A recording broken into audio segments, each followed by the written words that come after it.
¿Qué es el reino de los cielos? ¿Cómo se ve?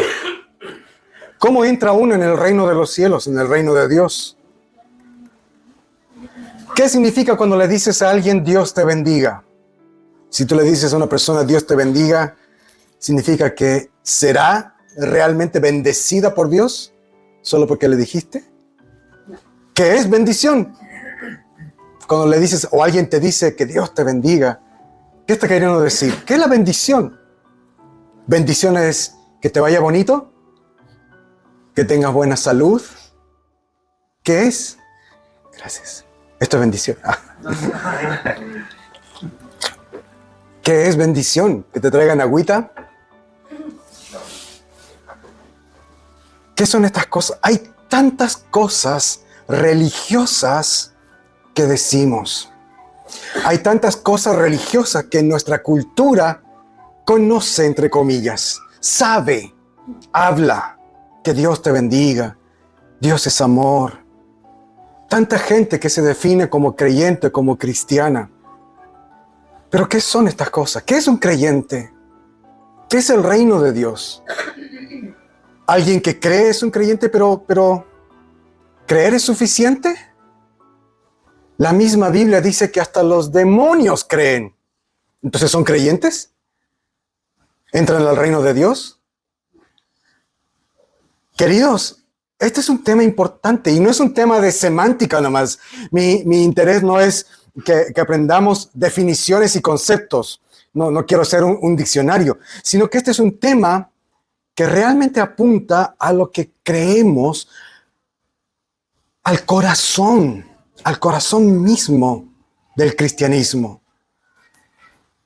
Porque si no conocemos realmente qué es de verdad ser cristiano, podemos caer en un error de pensar que somos cristianos y no lo somos. Podemos caer en un error de pensar que nos vaya bonito es la bendición de Dios. Entonces, si nos empieza a ir malito, decimos Dios ya no me bendice.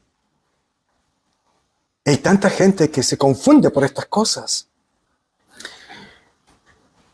Tener un entendimiento correcto de qué es el reino de Dios, qué es de Dios, qué es de Jesús, quién es Jesús. De eso depende nuestra vida eterna. Depende nuestra vida eterna. No es cuestión de semántica nomás. Un mal entendimiento en este caso nos puede dirigir al cielo o al infierno. Un correcto entendimiento al cielo, un mal entendimiento al infierno. Mateo nos invita a conocer y a entender el reino de Dios. Mateo habla del reino de Dios muchísimo en todo su evangelio. 33 veces en todo Mateo se menciona el reino de Dios, el reino de Dios, el reino de Dios. Él quiere que entendamos qué es este reino, cómo se entra, quién es el rey de este reino. Y eso vamos a comenzar a ver ahora. Pero antes te invito a que hagamos una oración. Señor misericordioso, solamente tú puedes preparar nuestros corazones para que escudriñemos y entendamos tu palabra. Te pedimos que esta palabra predicada llegue de tal manera a nuestras vidas que podamos hacer tu voluntad mediante el poder del Espíritu Santo. Amén. Vamos rápidamente a nuestro pasaje. En los primeros versos hay un nuevo personaje. Entre el capítulo 2, que lo vimos la semana pasada, y el capítulo de hoy, el capítulo 3, han pasado 30 años. Hay un salto de 30 años. En el capítulo 2 estábamos viendo a Jesús y a su familia, donde Jesús era un bebé, era un infante, un niño, y ahora es un hombre maduro. Y aparece también un nuevo personaje que no habíamos visto hasta ahora en el Evangelio de Mateo, un hombre llamado Juan el Bautista. Este personaje es muy importante, tan importante que aparece en los 4 evangelios. En los 4 evangelios, Mateo, Marcos, Lucas y Juan. Es tan importante que incluso el mismo Señor Jesús dijo esto de Juan: no hay nadie mayor que Juan el Bautista, por cierto, para hacer la distinción, porque aquí tenemos otro Juan que también es grande, también, pero el Bautista, Jesús está hablando del Bautista. No hay nadie mayor que Juan, dijo Jesús. Entonces, es importante Juan el Bautista. ¿Qué sabemos de él? gracias a los otros evangelios, especialmente Lucas, sabemos que sus padres eran muy ancianos, que pertenecían a la línea sacerdotal. Sabemos también que su nacimiento fue un milagro de Dios, anunciado por un ángel. Sabemos también que su madre, Elizabeth, era parienta de María, la madre de Jesús. Por lo tanto, esto convierte a Juan el Bautista en pariente de Jesús. Pero también podemos deducir que él tuvo poco contacto de Jesús, porque en los evangelios leemos que Juan no conocía a Jesús. Y esto puede explicarse porque Juan creció en la región de Judea en el sur, mientras que Jesús, como vimos la semana pasada, creció en el norte, en la región de Galilea, a unos 140 kilómetros de distancia. Entonces, tuvieron muy poco contacto. También sabemos que Juan, en un momento de su vida, se fue a vivir al desierto. Antes de comenzar a predicar, él se fue a vivir al desierto y vivió un periodo de tiempo en el desierto. Ahora, una cosa que a mí me llama mucho la atención es por qué los evangelios nos dan estos detalles de Juan. ¿Te has dado cuenta? Habla de su apariencia física, incluso de cómo se vestía, qué comía. Mientras que el mismo autor del evangelio no dice nada de la apariencia de Jesús. Jesús es un personaje mucho más importante que Juan, pero no nos dice qué comía, no nos dice qué tipo de ropa vestía. Pero de Juan sí. De Juan sí nos dice estas cosas. ¿Por qué? Hay que prestar atención. Por alguna razón se nos dan estos detalles. Mateo dice que Juan vestía ropa hecha de pelo de camello. Ahora, eso era algo común entre los nómadas que vivían en el desierto. Era ropa de gente dura que vivía en regiones extremas. Pero también es interesante que este tipo de ropa a veces se utilizaba para representar dolor. A veces gente que no vivía en el campo, gente que no era ruda, igual se ponía esta ropa dura, áspera, para expresar dolor, duelo o angustia. En muchas partes de la Biblia se ve este tipo de práctica y esta ropa se la conoce como cilicio. Este es el cilicio, ropa áspera hecha con pelo de camello. Entonces, Juan vestía cilicio todo el tiempo. Él andaba con esta ropa áspera, dura. Pero el detalle más llamativo de por qué tenemos estos datos es porque Juan está usando la ropa exacta que también usaba el profeta Elías en el Antiguo Testamento. Elías vestía ropa de pelo de camello y también usaba un cinturón de cuero. Y lo vemos por su descripción en Segunda de Reyes. Entonces ya Mateo nos está diciendo que hay una relación, hay un eco, un reflejo. Juan el Bautista se viste como se vestía antes el profeta, uno de los profetas más grandes del Antiguo Testamento. Y el hecho de vivir en el desierto también es importante. Juan, como lo mencioné, no es que él viajaba al desierto para hacer retiros espirituales, él vivía en el desierto y comía la comida que solo puedes encontrar en el desierto. En el desierto hay bichos, insectos, las langostas eran saltamontes grandes y miel silvestre. Entonces, con eso nos está diciendo que él vivía en el desierto. Y eso también es importante. Al final del Antiguo Testamento, en el último libro del Antiguo Testamento, el profeta Malaquías anunció que antes de que venga el Señor, iba a surgir un profeta. Estos son los dos últimos versículos del Antiguo Testamento, los tengo aquí al frente. Mira lo que dice el profeta Malaquías.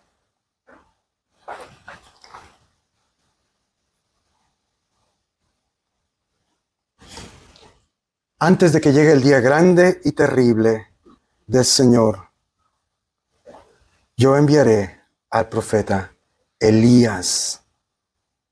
Entonces Mateo nos está diciendo que Juan el Bautista es este otro Elías. Se viste como Elías, ministra en el desierto como Elías. Él es el cumplimiento de estas profecías. De hecho, el mismo Mateo en el verso 3 dice que también es el cumplimiento de lo que prometió el profeta Isaías, una voz que clama en el desierto. Juan es este nuevo Elías. Juan es el cumplimiento de las profecías. Por eso, estos detalles que no tenemos de Jesús, que no tenemos de otros personajes bíblicos, pero sí de Juan. Porque estos detalles nos están apuntando a las profecías. Aquí iba a surgir este nuevo Elías, un profeta.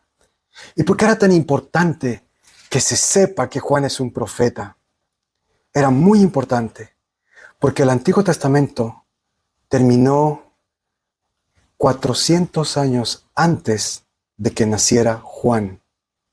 Eso nos dice que hubo un periodo de 400 años de silencio de parte de Dios. No hubo profetas. El último profeta que Israel vio y conoció fue Malaquías, el último libro del Antiguo Testamento, Malaquías. El último que habló de parte de Dios fue Malaquías. Y después silencio. Por siglos, años y años de silencio. No hay voz profética, no hay voz de Dios. Entonces te puedes dar cuenta que de repente aparece este Juan que vive en el desierto, como los profetas, como Elías vivía en el desierto, que come cosas del desierto y que viste ropa como Elías y que empieza a predicar en el desierto. ¿Te das cuenta de lo que Mateo estaba haciendo? Preparando al lector, está diciéndonos, dense cuenta que el silencio se ha roto. Dios rompió el silencio de 400 años al enviar un nuevo profeta. ¿Y qué profeta? Él es el nuevo Elías. Él es el que está hablando como Isaías profetizó, una voz que clama en el desierto. Él ha venido a preparar el camino del Señor. Por eso Juan es tan importante. Su mensaje es importante. ¿Qué predicaba Juan? Dos cosas. Arrepiéntanse, que eso es muy similar al mensaje de los profetas de la antigüedad. Arrepiéntanse. Los profetas del Antiguo Testamento están constantemente llamando al pueblo de Israel al arrepentimiento. Pero Juan tiene algo nuevo para decir. Lo nuevo que dice Juan, que no habían dicho los otros profetas, es: el reino de los cielos se ha acercado. Y esta frase es una bomba atómica. Causó un revuelo enorme, porque lo que Juan está diciendo es: el Mesías viene. El Mesías viene. Los profetas de la antigüedad dijeron: un día vendrá el Mesías, el día grande y terrible del Señor. Y era como una visión proyectada para el futuro lejano. Y Juan dice: el reino de Dios está aquí al ladito. Ya está cerca. Y con él viene el rey. Entonces, ¿te imaginas lo que provocó en el pueblo de Israel? Los israelitas estaban cansados, estaban hartos de que otros reinos, otros gobernantes los dominen. Ellos querían volver a las antiguas glorias de los reinados de David y de Salomón y de sus descendientes. Los israelitas en el tiempo de Juan tenían sed de independencia. Y el mensaje de Juan encendió esas esperanzas. El reino viene. El rey de Israel, el rey prometido. Por eso es que la respuesta de la gente fue abrumadora. Mateo dice que empezaron a acudir multitudes de todas partes a donde Juan. Iban al desierto. Y esto realmente es explosivo. Es gente que vivía en la ciudad, que vivía en Jerusalén, que estuvieron dispuestos a trasladarse a vivir en la incomodidad del desierto, donde no encuentras restaurantes, no encuentras hoteles, donde tienes que comer miel silvestre y grillos y saltamontes. Pero todo para escuchar este mensaje, porque les encendió el corazón. Viene el rey, viene el reino. Fue explosivo. La gente fue a escuchar a Juan. Y cuando escuchaban su mensaje, ¿qué pasaba? Se arrepentían de sus pecados, confesaban sus pecados y se bautizaban en el río Jordán. El bautismo de Juan simbolizaba este arrepentimiento, era como un lavado ritual. Se lavaban ritualmente para simbolizar que estaban arrepintiéndose de sus pecados. Y eso es lo que estaba pasando en el desierto. En los versos siguientes, Mateo dice que también llegaron a ver a Juan unas figuras, unas personas que eran las personas más importantes de la sociedad israelita: los fariseos y los saduceos. El texto dice muchos, noten eso, muchos fariseos y saduceos fueron a ser bautizados por Juan. ¿Quiénes eran estos fariseos y saduceos? Básicamente eran dos grupos religiosos. Los fariseos eran un grupo grande, numeroso, que se dedicaban a estudiar y a practicar la ley, a practicarla, a modelarla. Y eran muy rigurosos en la ley, muy rigurosos. No eran sacerdotes, eran laicos, gente del pueblo que practicaba y que predicaba en las sinagogas, en las poblaciones. Era gente que andaba en contacto con la gente en el mercado, en las calles, que les decía: oye, no te vistas así porque eso no es agradable para el Señor, vístete de esta manera. Oye, no engañes, no robes a prójimo porque la Biblia dice que no hagas eso. Era gente que andaba predicando y enseñando en las calles. Por eso mismo eran muy populares entre la gente. Los saduceos, en cambio, era un grupo más pequeño, pero era un grupo de gente rica y con mucha influencia y conexiones entre los aristócratas. Mientras que los fariseos estaban en el pueblo, los saduceos estaban en el templo, en Jerusalén, comiendo con el sumo sacerdote, comiendo con el gobernador romano, codeándose con los aristócratas. No andaban con el pueblo, ni en las sinagogas. Andaban en el templo de Jerusalén y se codeaban con los gobernantes. Los saduceos estaban alejados del pueblo por su posición política y económica, y porque apoyaban a Roma además. Entonces, te das cuenta, son dos extremos de la política, dos extremos de la sociedad, totalmente opuestos. Por naturaleza eran rivales. Los fariseos atacaban a los saduceos, los criticaban, y los saduceos atacaban y criticaban a los fariseos. Pero aquí se unen para ir a ver a Juan. Y esto es muy interesante. Y los vamos a ver unidos más adelante, atacando a Jesús. Atacando a Jesús. ¿Por qué fueron a ver a donde Juan? Quizás para evaluar a Juan, para atacarlo. No sabemos exactamente cuál fue su plan, pero obviamente no eran sinceros. Juan vio su hipocresía. Ellos no estaban ahí para bautizarse en arrepentimiento como los demás. Ellos estaban ahí con otras intenciones. Y Juan les dice estas duras palabras: generación de víboras, ¿quién les enseñó a huir de la ira venidera? Las víboras representan sutileza, se acercan a escondidas. Cuando tú ves una víbora cazar, no es un animal que anda rugiendo detrás de su presa. Se arrastra, espera sutilmente, se queda inmóvil y de repente ataca. Y Juan está diciendo: ustedes son como estas víboras, tienen veneno y han venido para esparcir su veneno. Estos líderes religiosos de ambos extremos de la sociedad, los populares, los de los ricos, tienen en común que ellos no son sinceros en su fe. No son sinceros en su arrepentimiento. Juan les dice esto: produzcan frutos dignos de arrepentimiento, porque ellos no se han arrepentido. Y eso es potente. Son religiosos. Son los pastores de su tiempo. Y están abarcando a todo este rango de religiosidad que había en Israel. Desde los más pobres hasta los más ricos. Da lo mismo. Rangos teológicos diferentes. Los más conservadores y los más liberales. Los dos extremos no tienen excusas. ¿Por qué? Porque no tienen un arrepentimiento sincero. Y Juan les dice: no importa si ustedes son descendientes de Abraham. Ellos creían que por ser judíos estaban bien delante de Dios. Juan les dice, da lo mismo su nacionalidad, da lo mismo si eres religioso, da lo mismo si practicas todas las tradiciones como los fariseos, da lo mismo si estás lleno de influencias y lleno de conocimiento como los saduceos, da lo mismo si eres de los pobres o de los ricos, da lo mismo. Si no tienes arrepentimiento, no tienes esperanza. Y Juan les dice cosas duras. El reino de Dios se ha acercado y no ha venido a repartir caramelos, ha venido a juzgar a la humanidad.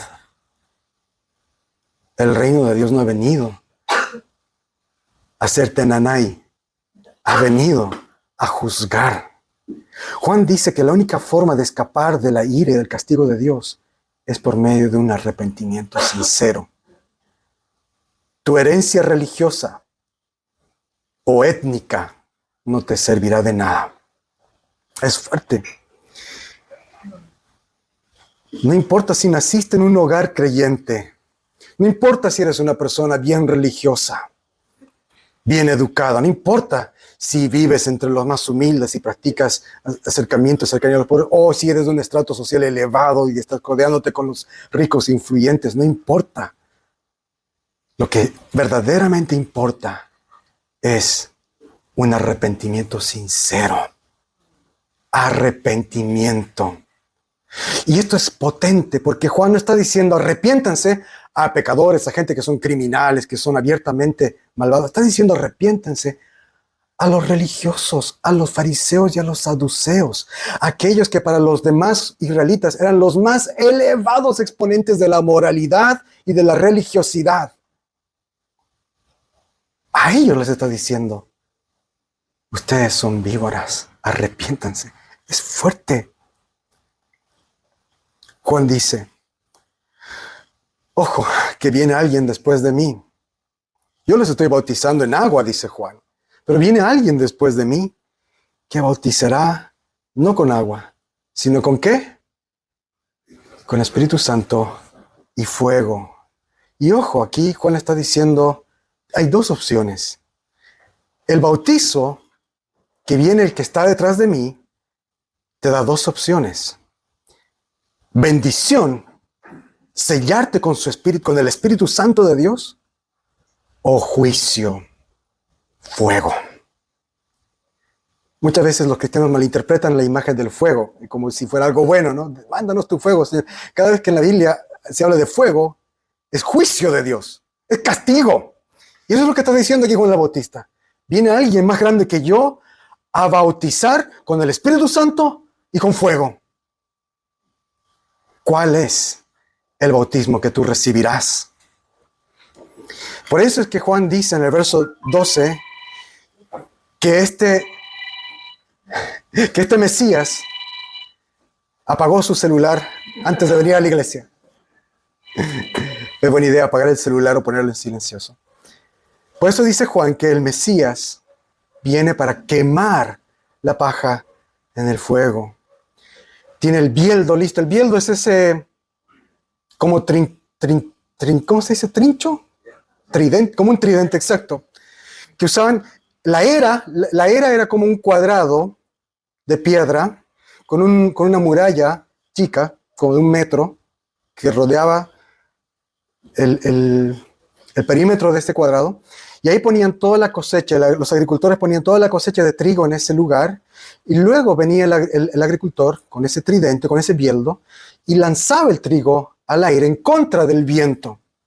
Lanzaba el trigo. Entonces el viento hacía que la paja, que es más ligera que el trigo, saliera volando y el trigo cayera.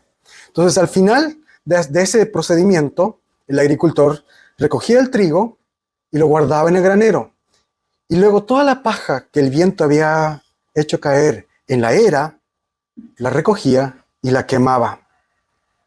Juan está diciendo, eso es lo que va a hacer el Mesías. Él conoce las intenciones de sus corazones. Él sabe si ustedes son trigo, si tienen frutos, o si son paja, sin fruto. Y a los fariseos y saduceos les está advirtiendo, ustedes son paja. Presenten fruto. ¿Qué fruto? Digno de arrepentimiento. ¿Cuál es el fruto que estaba buscando Arrepentimiento. Digan después de mí, arrepentimiento. Arrepentimiento. Ese es el fruto. Vamos rápidamente a los últimos versos. Luego de anunciar esto, Jesús entra en escena. Jesús entra en escena y cuando llega nos descoloca. ¿Por qué? Juan nos ha hecho pensar en un personaje poderoso, ¿no es cierto? Alguien que viene en el Espíritu Santo y con fuego. Alguien que tiene el bieldo en la mano y que va a quemar a los que son paja. Entonces, los que escucharon este mensaje estarían, yo creo, ya asustados. Viene el Mesías y viene a quemarnos. Entonces, lo natural es que aparezca un guerrero con la espada en la mano para juzgar a estos que no tienen arrepentimiento. Y llega Jesús, pero llega sin bombo ni platillos, no llega montado en un caballo, no llega con una espada. Y además viene de la región más insignificante de Galilea. Y para rematar la sorpresa de Juan y de nosotros los lectores, Jesús le pide a Juan que lo bautice. O sea, es como, yo me imagino el shock de Juan. Él acaba de predicar a este juez, a este Mesías que viene con fuego, con el Espíritu Santo, y llega Jesús de Galilea, y llega humilde, llega y le dice, bautízame. Y Juan le conoce, él sabe que él es el Mesías, lo reconoce. Juan está en shock, por eso le dice, yo necesito ser bautizado por ti. ¿Y tú quieres que yo te bautice? ¿Por qué se bautizó Jesús? Si el bautismo de Juan era de arrepentimiento, ¿de qué tenía que arrepentirse Jesús? A nosotros también nos impacta esta situación y estamos como Juan. ¿Por qué quiere bautizarse? Juan sabía que Jesús no tiene necesidad de bautizarse. Pero Jesús insiste. Jesús le dice, conviene que cumplamos con toda justicia. Jesús no tenía necesidad de bautizarse en señal de arrepentimiento, pero pidió ser bautizado. ¿Por qué? Porque Él viene a cumplir la voluntad de Dios. Él viene a cumplir lo que es justo. Y era justo que Él se identifique con su pueblo en su necesidad. Escucha bien esto. Jesús no tiene necesidad de arrepentirse, pero Él viene a identificarse con su pueblo en su necesidad. Su pueblo tenía necesidad de arrepentirse. Jesús podía haberse parado al lado de Juan y él decir, ustedes bautícense y arrepiéntanse, ustedes arrepiéntanse. Pero en lugar de eso, Jesús se pone en el lugar de los pecadores. Y Él dice, bautízame. Él está poniéndose, identificándose con nosotros. Con nosotros. Por eso es que Dios le responde con estas cosas maravillosas. Jesús se bautiza, entra a las aguas como cualquier otra persona, pero ahí suceden tres cosas potentes. En primer lugar, Dios abre los cielos. En segundo lugar, Jesús ve al Espíritu Santo descender sobre él. Y en tercer lugar, se escucha la voz de Dios desde el cielo. La voz de Dios que dice que Jesús es su Hijo amado. Recuerden, 400 años de silencio. Y aparece un profeta. Y detrás del profeta aparece Jesús. Jesús es bautizado. Y Dios habla audiblemente, como no lo había hecho desde los días de Moisés. Dios habla. ¡Qué maravilloso! ¡Qué maravilloso!